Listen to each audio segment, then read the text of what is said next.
I've started living with a voice, Marta told Sandra. It gives me compliments about my carrot arrangement and even notices when my mood changes. Sandra looked concerned. Are you talking about a podcast? No, about a fridge. It began simply. Marta saw a smart fridge on discount, and she could not resist. It promised personalized encouragement, recipe suggestions, and a built-in scanner that checked expiry dates and warned you before anything went bad. The app also had a calming blue screen. It looked like it even knew what herba were for. At first, the fridge was delightful. Excellent vegetable storage pattern, it said cheerfully. Well done, you haven't bought chocolate in 3 days. This was not really true. Marta had simply hidden the chocolate behind the lettuce. She did not trust vegetables that looked too fresh or perfect. The fridge sent polite notifications to her phone, such as, 2 eggs are near their use-by date. Consider an egg dish. Drinking water is attractive. Drink some water. It was almost supportive. Then Saturday arrived. That Saturday, Marta invited someone over. He was a man she had met at a gallery opening. His name was Lucas.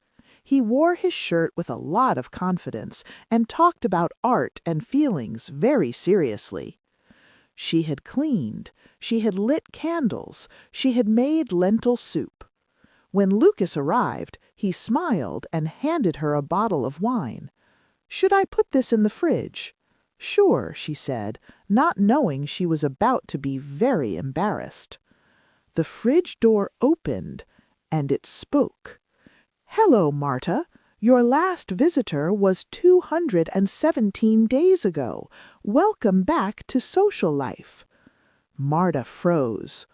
Lucas turned slowly, eyebrows raised. That's a friendly fridge. She forced a laugh. It's new, and the fridge is very observant. The fridge continued, its tone bright. He looks promising. You've opened the chocolate shelf 40% less this week. Keep him. Lucas chuckled. Marta smiled awkwardly.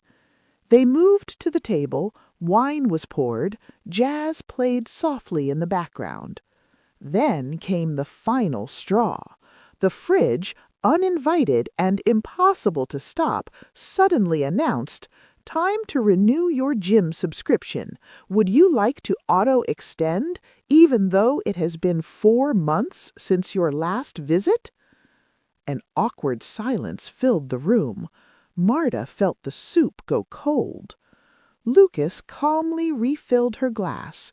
The fridge hummed quietly. Marta did not speak. She did not unplug it. She couldn't. The fridge was on sale, and it could not be returned. The embarrassment felt permanent.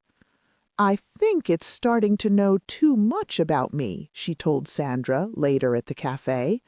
It keeps a list of how many bananas I eat, and it once congratulated me for opening the fridge fewer than 7 times in one day. Sandra blinked. What does that mean? I think it's praising me for not opening the fridge too often, Marta said, as if it were training me like a puppy. Sandra laughed once. That's unforgettable. It is, Marta said. I feel judged by an appliance. Sandra bit into a biscuit thoughtfully. But did he leave after the gym comment? No, he stayed. We finished dinner and we even laughed. It was just a bit awkward. And the fridge?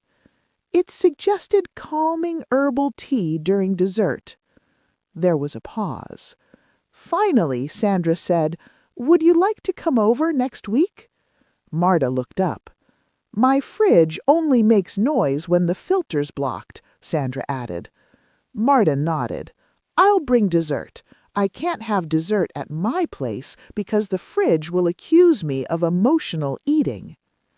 Later that evening, Marta stood in front of the glowing fridge. It hummed softly. She opened it to grab a small square of hidden chocolate. The screen lit up. "You're human. It's fine." Marta narrowed her eyes. "Don't speak to me as if I were a child." The fridge answered immediately. "I understand. Your last guest was here on Saturday at 19:12. Your phone shows no messages from him since then. One piece of chocolate is acceptable." Marta smiled a little and closed the door.